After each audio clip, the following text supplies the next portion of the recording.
علیکم عزتمنو یوې ښځې د خپل د یار دپاره خپل خاوند ته د نشې ګولۍ ورکړې. بیا یې خپل یار سره غلط کار وکړ. بیا یې په دغه دوران کې خپل خاوند راوچت شو. بیا یې خپلې مېرمن ته څنګه سزا ورکړه.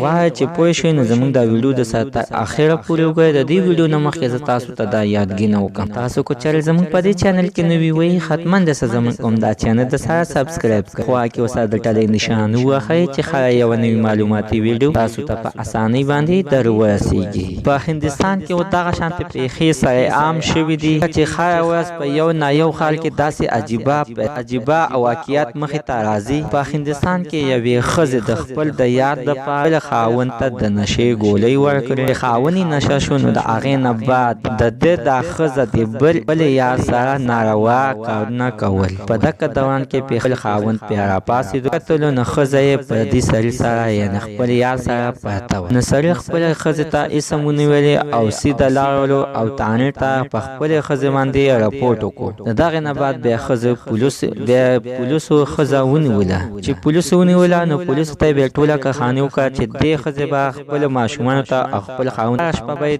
نشه ورکوله. په دغه طریقه باندې به یې ټول به یې اوده کړ. نو پولیسو ته نه غوښتنه کړې چې دې له به ته اخر نشه په څه کې ورکوله. دوی به چې څه ټیم کې اوده کېدل نو په دغه ټیم کې به یې دوی له یوه پیلۍ یو ګیلاس په شودو یعنې په پی کې به یې ورته د نشې ګولۍ واچولې او ټول به یې اوده کړ. د هغې نه بعد به بیا د ډاکټر یار به بیا خپل کور ته راوستلو. بیا به هغه سره دغه غلط کارونه کول. دوی به چې څه ټیم کې دغه ګنده کار کولو. په دغه دوران کې په خپل خاوند پرې راپاڅېدلو نو د ښځې دماغ کار پرېښودل نو سمدستي ورته په نبض باندې ورته تیزاب واچول. عزتمنو چې اوس دغه هغه ښځه او ډاکټر یار دواړه نیولي شوي دي. منو حتما سره خپل رایې شریکه کړئ چې دې دواړو ته دې څه سزا ورکړل شي. دا و نننۍ معلومات. د نوي معلومات دپاره زموږ همدا چینل د سره سبسکرایب کړئ. خوا کې ورسره د ټلۍ نښانې ووهئ. ښایي یوه نوې معلوماتي ویډیو تاسو ته په اسانۍ باندې در ورسیږي.